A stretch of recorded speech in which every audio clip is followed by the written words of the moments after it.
Hey, what's up? This is Joel Madden, and you are listening to the Voice and Verse podcast.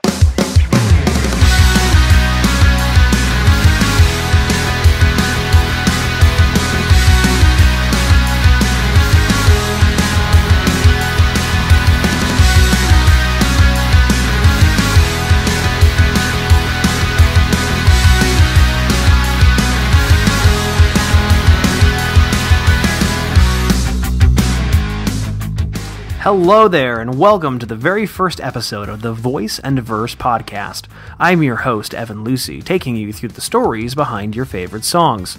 You might have read my reviews and features in magazines and publications like Billboard, Alternative Press, and Rhapsody, but what you might not know is I'm also a songwriter, and trust me, there's enough on the internet to back that up.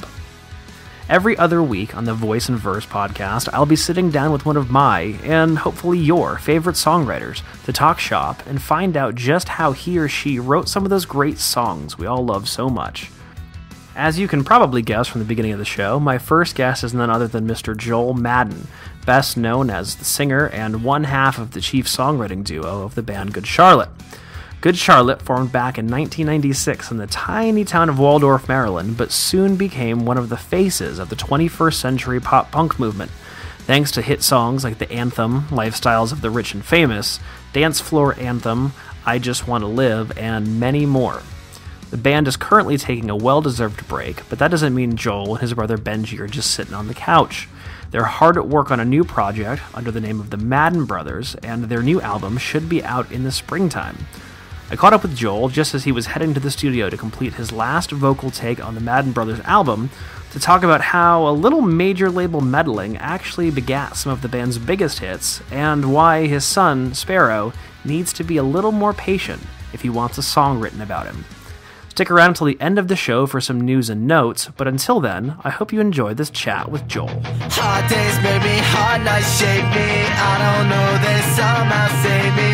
And I know I'm making something out of this life they call nothing. I take what I want, take what I need to say. Let's start with this. Do you remember the very first song that you wrote?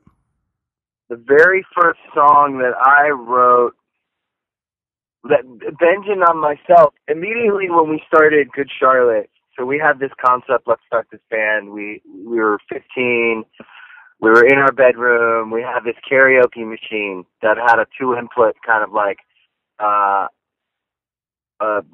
quarter-inch kind of like jack that you could put in like very basic, like you could plug a mic. We had this really cheap microphone and you could run a guitar straight in.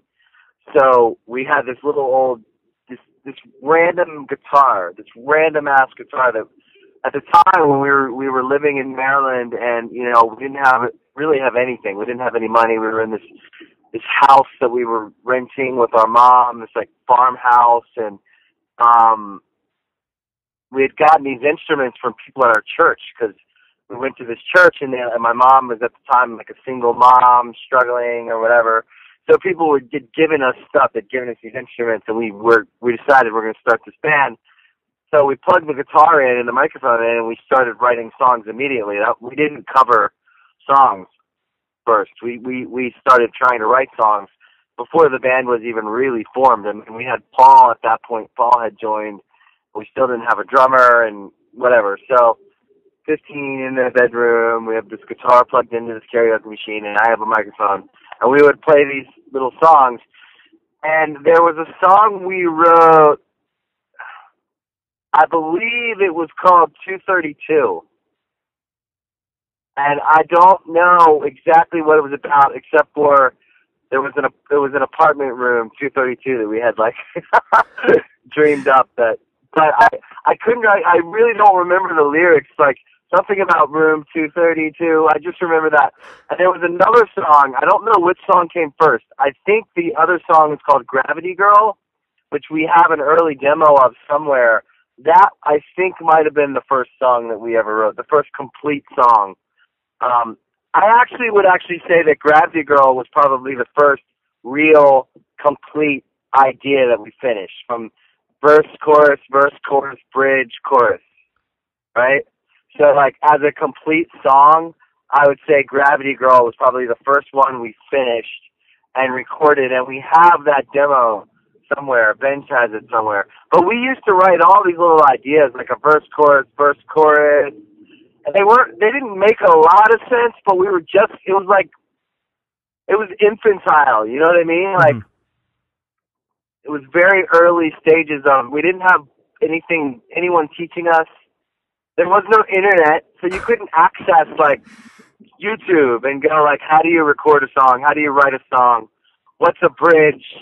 We didn't know at the time that, hold on, sorry. We didn't know at the time that even we were writing songs. We didn't really know what songwriting meant.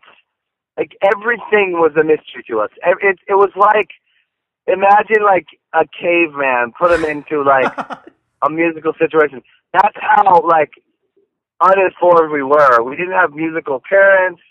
We didn't have access to really, like, truly, didn't really watch MTV, didn't have a lot of access to, like, pop culture yet, because our mom was a little strict, and there was a lot of kind of fear-based, kind of like keep them away from those things. Like, so we were very much like little like church-going, kind of like curious, very, very curious, very angry, very wanted to know more. And so when we were 15, that's when we really kind of broke out and decided, like, we're going to do music, because we had discovered a couple cassette tapes and stuff. And that is, you know, the first song we wrote, probably the very first song that we wrote and completed and could sing from start to finish was the song called Gravity Girl.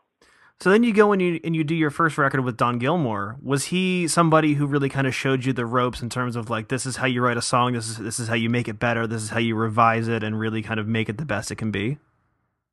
Absolutely. We went in with Don Gilmore in late '99. He came down to Maryland, actually, and started pre-production on that first record. And we didn't even know, at this point, we had recorded an EP on our own, like this CD we were selling, that actually had the first single, Little Things. It was the first song we ever released, a song called Little Things. Mm-hmm. We released that song. It was actually a demo version that first got picked up by the radio station in Philadelphia. And that's how that was kind of our story. The demo got picked up in Philly, started getting played. Me and Benj, who we'd written that song and recorded it, we got a publishing deal off of that. And so, as songwriters, so then we really started to understand songwriting, like, oh, we're the songwriters, we write the songs, like, and we started taking a lot of pride in that. And then when the first record, when it was time, we go in with Don Gilmore to do pre-production, which we'd never heard of, where we play all the songs, and we make notes, and we revise, and we make them better, and the bridge could be stronger, and make sure the parts play well, and, like, you know, as a live band, the music has to translate live. So pre-production is definitely important, I think. And so Don Gilmore was such a big part of why I think as songwriters, Don had a huge effect on us on that first record in teaching us about songwriting, pushing us for the melodies to be better. But even, like, when you start writing songs and you don't know what, like, the parts of a song, the melody, the music, and the lyrics. There's three parts. Mm-hmm. So when you break a song down, mechanically, when you break it down, there's three parts. One part melody, one part music, one part lyrics. So songwriting teams generally cover those in some way. It's not like people team up with that in mind, maybe, but there are classic songwriting teams where there's a great lyricist, a great melody guy, and a great musician. With me and Benj, we tend to share the work on the melody. He usually comes up with the with the music, and I generally come up with the lyrics. So it's never confined to that. There's plenty of songs where I came up with the melody, but he came up with the lyrics, or I came up with the musical riff, and there's a lot of different ways we get to this end product. And then he says, "I want to sing this song. I wrote the lyrics." Exactly. Like, there are songs that Ben sings on our records where there's a lot of songs where if he sang on it, it is usually because he wrote the lyrics and it's very important to him. And generally does a better vocal performance of it because of that. Because of the feeling, the emotion. He knows exactly what he's feeling when he wrote that. Feel is everything, man. Let's jump ahead to the second record, The Young and the Hopeless, and the song The Anthem, which was just a huge hit for you guys. Now, according to Wikipedia, so this means it's probably wrong, but this song was written for a teen movie. You were approached to write a song for a movie, and they ended up not using the song? Yeah, so a movie wanted a song that was like, they said, a song like Little Things, your song Little Things, and this was before the second record, before we had started making it. We didn't have any songs written for the second record, and then we were getting ready to get off the road. We were on tour. We were in Rhode Island, I believe. Benj had just gotten off the phone with like a daily or bi-weekly or whatever, like a check-in with our manager. He said, there's this movie. They want a song like Little Things. They want another loser anthem, like another anthem for the losers. There you go. And we were like, and we felt like, oh, that's funny. Like, we're that band now. We have like anthems for whatever. And so we were like, okay, yeah, whatever. We'll give it a swing. And we started trying to write it. We didn't end up finishing it. And then we were with John Feldman like a week or two later, and we said to John, hey, we've got to write this song for a movie. Do you want to write it together? We have this idea, and we had just this like one riff, like the chorus, okay. Right? Basically, like kind of like the chorus idea, like you don't want to be just like you. We had that in our head. We had that in like the riff. So we sat with John, and me and Benj and John Feldman. We ended up finishing the song. We wrote the song, and then we turned it into the movie. We cut a demo. We turned it into the movie. They didn't really like it. They ended up going with something else. But then we went in to do The Young and the Hopeless with Eric Valentine, and we had no songs. We had just gotten off the road. This is all like in a matter of like 3 weeks. We'd gotten off the road. We're with John one day, and we finish the song. We send it to the person. The next week, they're like, no, we're going to use something else.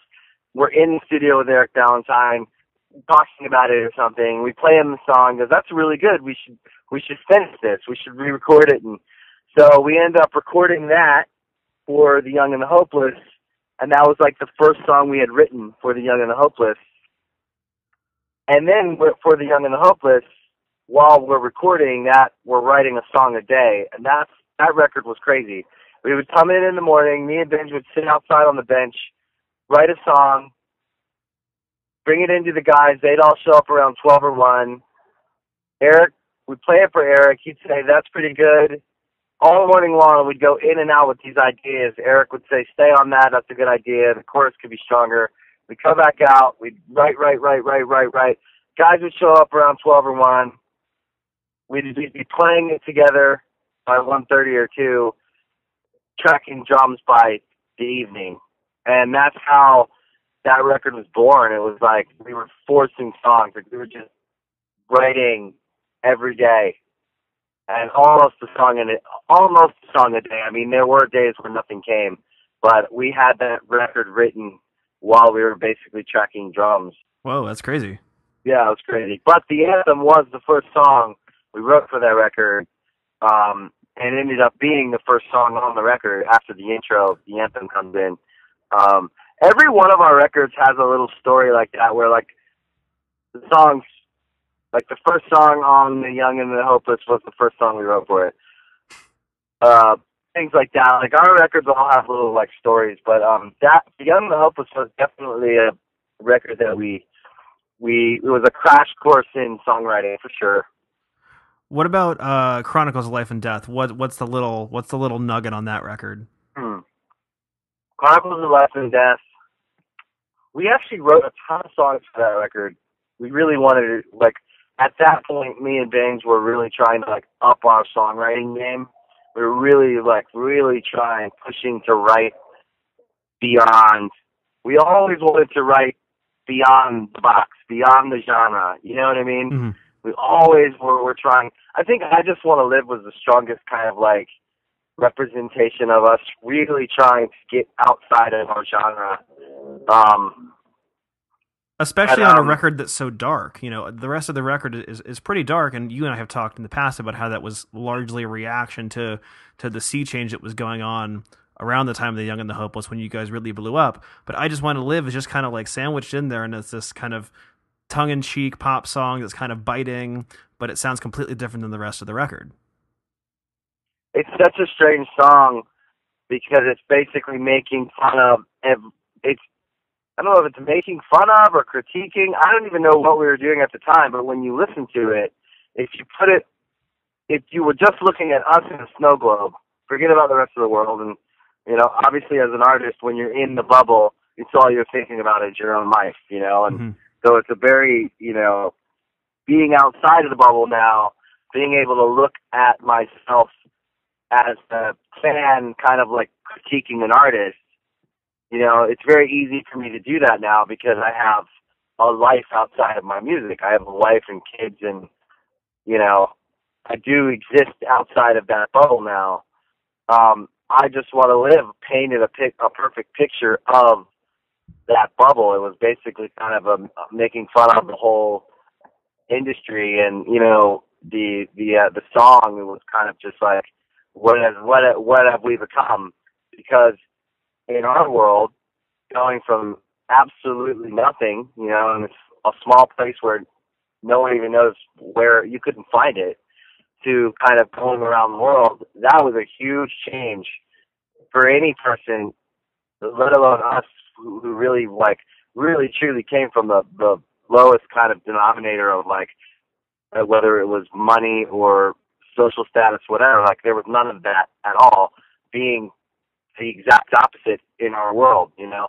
So we were just kind of, I Just Want to Live was basically painting a picture of that, for better or for worse. It was kind of like just, and still making it a fun pop song. And that one was just another one we wrote, like, off the cuff, just messing around. And that one I wrote, me and Benj were with John Feldman again. We wrote that song with John Feldman. I remember when we were sitting down to write for Chronicles, the labels and everyone was always like, hey, we need another song like Lifestyles. We need another song like, you know what I mean? And you're just kind of like, that's what you hear as an artist. Like, we need a... And so we sat down with John and said, hey, we wrote the Anthem together. We might as well try to write another song together. We'll probably end up writing a hit. And we were laughing, and I Just Want to Live kind of started as a joke. If you could hear the original demo vocals, I was singing falsetto, like, but joking around. Like, there's a bunch of passages of this demo where I'm just kind of messing around, like being very kind of, I'm just making fun of myself. Like, because at the time I was like, who am I to even think about myself that way? So we've always kind of struggled with those greater ideas, I think, of success and money and fame and all those things. And our band, we've always kind of struggled with our own ideas, you know, of ourselves. And so anyway, I Just Want to Live started off as another, like, joke, like, and it ended up being a very big song for us around the world. I mean, that song was definitely internationally in South America, was the first, like, number one we've had in South America, where it was, like, number one for I don't know how many weeks, but it was a big hit down there.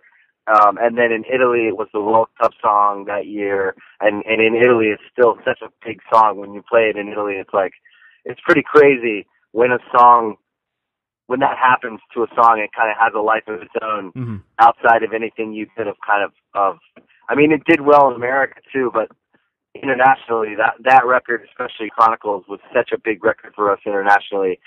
And that's just another whole crazy thing to see when you have a song that started as kind of like joking around, becomes this, like, pop song. Yeah, absolutely. And there's that little reference to lifestyles in the song.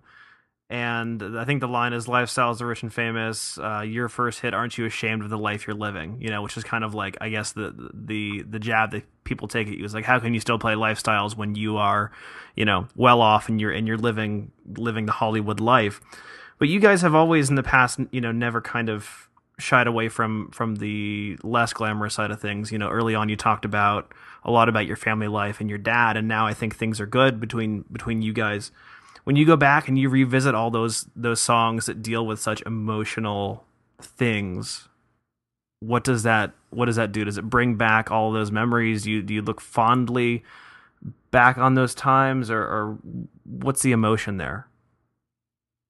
Um, I think it's just really cool to be able to look back on your life in such a way. Like, I feel really blessed to be able to have songs to look back on.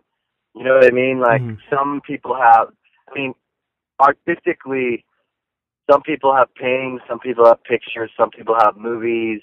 We have songs. That tells you how we were feeling. Whether or not you want to read too deep into the lyrics or not, those songs, that's one of the great things about being a songwriter, for better or for worse, good or bad, whether people like your songs or not. You have a body of work that you could date with each song, and you could see all kinds of growth. You can see emotions. You can see where you're at that point in your life. If you were lost, if you were found, if you were in a dark place or in a good place, or and so I think, especially coming out at like 20, 21, and being, you know, not knowing a lot about the world, and then kind of learning a lot fast. It does all kinds of things to your mind and to your songs, and so you hear that all over our songs. And I think that all the stuff about all of the songs about our dad, our family life, and generally the stuff that really connected with a lot of good Charlotte fans, was just honest, kind of fear-based. You know, whether it was anger, whether we were angry at our dad in a song or we were sad in a song, it's that basic human emotion of wanting to be loved and feeling rejected that we'd never gotten to work out because we didn't get to go to therapy as kids, or we didn't know in our world that didn't happen to anyone else, you know, in our minds. But now, like I said, I think with the internet, which is funny that we're talking about the internet still in 2014, like it's a new thing, that changes your world because you can find out, you can connect with people who are going through the same thing. I think when you're disconnected with people, songwriting was our way to connect to people because we needed it. We needed that human connection. So I think songwriting was literally like kind of early on was something we needed to kind of survive. Now it's become something that's more artistic or more, you know, creative. But early on, those first 2-3 records, it was the only way we knew how to process anything, starting with our family and our dad on the first 2 records, going on into the third record, dealing with the world at large, you know, whether they were criticizing us or, you know, dealing with how we felt about ourselves or whatever. So, like, songwriting for us was definitely like almost like a reactionary kind of thing. So now that things are, you know, pretty good in your life, how do you keep that emotion and keep that sense of honesty, which I think has always kind of been a hallmark of your music that you made in Good Charlotte? How do you keep that alive when, you know, when things are, you know, by all accounts great in your life? I think that the best thing that we ever did for our songwriting, which I don't think people will be able to listen to this interview and reference anything new because they haven't heard any of the Madden Brothers stuff. But ultimately, the best thing we did was, number one, we took a break and we got back to living a real kind of life, like a normal life, not a life on a tour bus or in a bubble or talking to fans every day who only tell you like you're great. Do you know what I mean? Right. Or how much they love you, or how much they like your music. Or fans are awesome because they're always filling you up with things that you obviously need as an artist. But at the same time, when you're on a tour bus every day and that's all you hear every day, the reality is that you're not in line getting in an argument with someone at the DMV. You know what I mean? Yeah. Or you're not. And so I find that, like, I get the most inspiration, and I've gotten the most inspiration by being back on planet Earth and not on a tour bus and doing things, living again. And in the last 2 years of doing that, being a father, taking my kids, to school, or doing the everyday little things that, like, you become human again, and everything comes back. It's great because with the Madden Brothers, we've been working on this record for over 2 years now. We started 2 years ago, and what we thought was going to be this acoustic record has ended up being this record that's, I think, one of the best things we've ever done. And it was there was no plan there other than we're not going to compromise. We're not forcing it. So the songs have to be great songs. Like, we had a standard that we were holding it to, and for me, it's just been being back in life, like living life, being married, having kids, having dreams. When you're far away from everything, when you're not on a tour bus, when you're not playing sold-out shows, you're not doing all that, and you're living again, you start to miss it a little bit because there is, obviously, that's what you always dreamed of. You never want to let that go. You never want to not be making music that people like. Mm-hmm. But sometimes by getting away from it and missing it for all the right reasons, you get inspired again and you want to create. And then I think this record was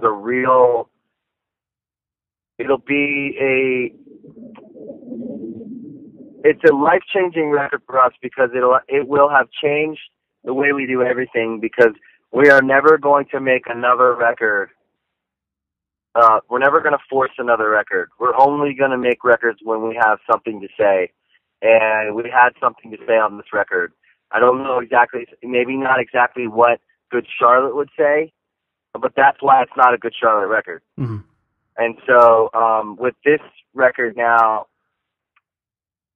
what we wanted to accomplish was we wanted to make a pop record that was different from every other pop record. The musical standard on the record, we kept it very high, and we just wanted the songs to be good songs, and we wanted the record to feel good, and we wanted to make a great record. Obviously, we wanted to make a timeless record. And so the Madden Brothers record has been to finally be finishing it. I'm actually going in, after this, I'm going in to sing like 1 or 2 more vocal sessions, and we're done. It's almost completely mixed now. It's like halfway mixed. And it will have been, over 2 years that we've been working on this record. And it'll definitely be a huge accomplishment for us personally. I don't know exactly how the record will be received. I have no clue. And it's for the first time in my life, I actually feel pretty good about it no matter what. I feel happy with what we've done, so everything else is a bonus. It's a labor of love. The labor of love, completely, this record. Complete labor of love. We don't feel like we owe this record to anyone, where in the past, I think with Good Charlotte, like the last Good Charlotte record, we really did feel like we owed our fans a record, and by the way, the record needed to happen. It's not like it wasn't meant to be. Whatever's meant to be always happens the way it's supposed to. But this record in particular definitely feels like we went in to make a record, and that's what we were trying to do. There was we're not trying to be the biggest band in the world with this record. We're not trying to be. We really wanted to make a record that someone would put on and really listen to. And I think that this record, it's kind of like a mini double album. It's got 2 sides, mm-hmm. and each produced by 2 different producers.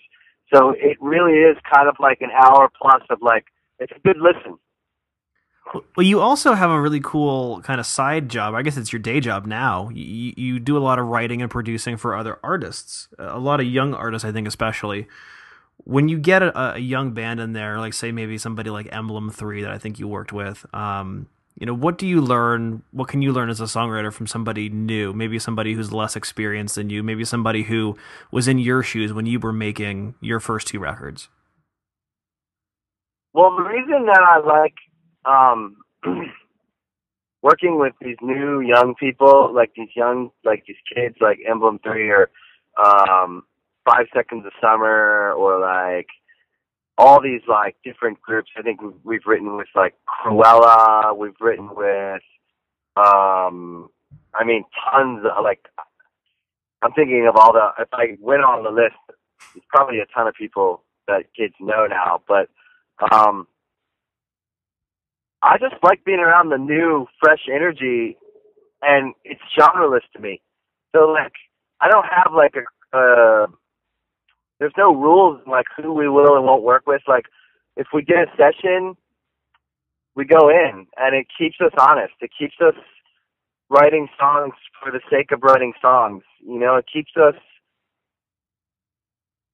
we learn about, it keeps us fresh. We work with these people. Sometimes you vibe with some you don't. But it keeps you honest. It keeps you working.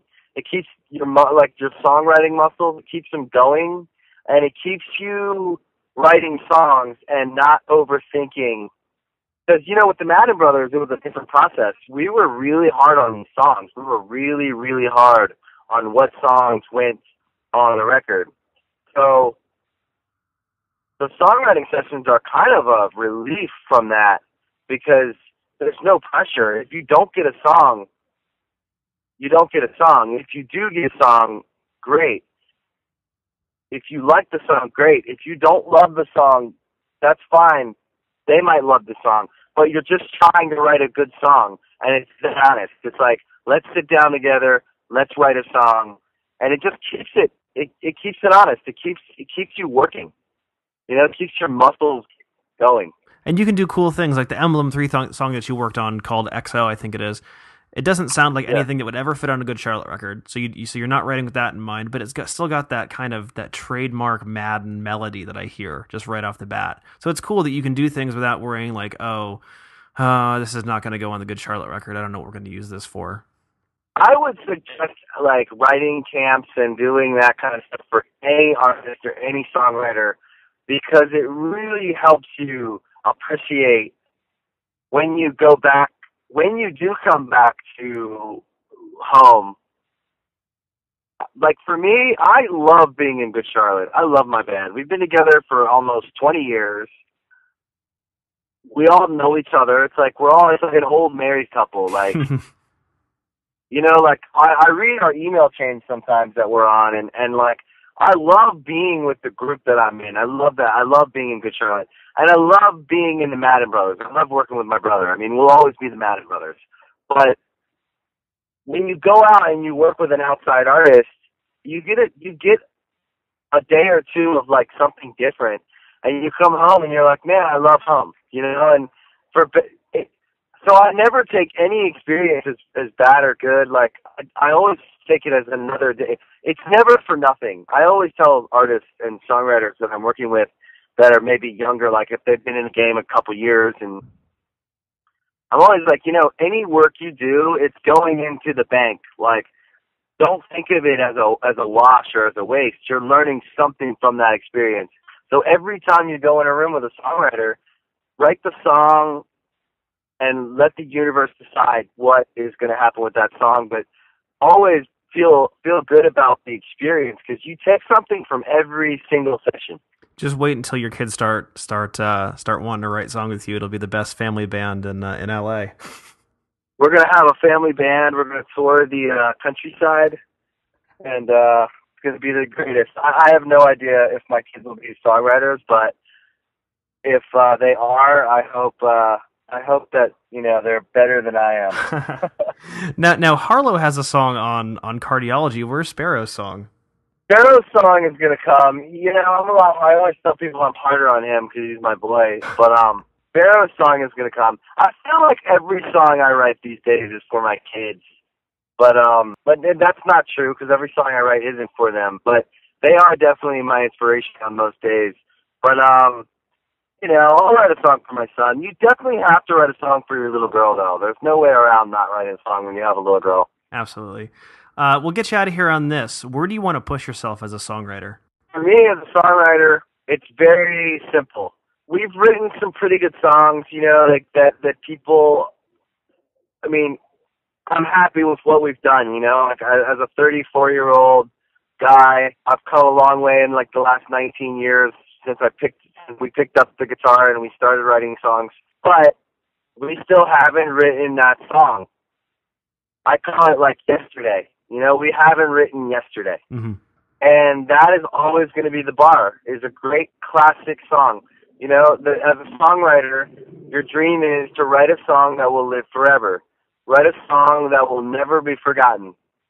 And I think it's possible for anyone, any songwriter, if you can come up with original lyrics, an original melody, over any 3 chords, you have a shot at writing classic song. Mm-hmm. And so for me, that's always the bar. That's always the goal. I never sit down and not try to write that song. But that's why that song is like it's the unicorn. Do you know what I mean? Mm-hmm. It's so elusive because if everyone could write it, everyone would write it. It's just not possible. So it's 1 in a billion. That's literally what it is. It's 1 in a billion. That's why I write songs every day, because I believe you have to do it a billion times. You know what I mean? Like, you have to do it a million times. It's 1 in millions. So for me as a songwriter, that's my philosophy, is like, you should write a song every chance you get, because you never know when that song's going to come and when you will be a part of history. Awesome, man. Where can people find out about you and the Madden Brothers? We'll plug your Twitter, your Facebook, whatever you want to. MaddenBrothers.com. The Madden Brothers on Instagram. It's just Joel Madden and Benjamin Madden, both on Twitter. GoodCharlotte.com should be back up soon. You know, just I'm terrible at that stuff. It's around. It's all out there. Just type something into Google and it'll pop up. Well, thank you, dude. I appreciate it. It has been an honor talking to you, as always. I hope you guys have a great 2014, you and your family, and we'll talk soon. Thanks, Evan. Have a good one, brother. You too. Thanks, man. Well, there you go. I want to thank Joel for coming on the show. I hope you guys enjoyed that conversation. As he mentioned, he and Benji are hard at work on a new record from the Madden Brothers.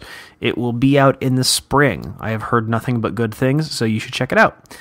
If you would like to stay in touch with us, here are all the ways you can do so. You can go online at www.voiceandversepodcast.com, on Facebook at facebook.com/voiceandversepodcast, or on Twitter at twitter.com/voiceversepod. Stay up to date with us. You can subscribe to the podcast on iTunes. If you like what you hear, please feel free to leave us a good review and 5 stars, and come back in 2 weeks when we uncover more of the stories behind your favorite songs. Thanks for listening, guys. We'll see you next time.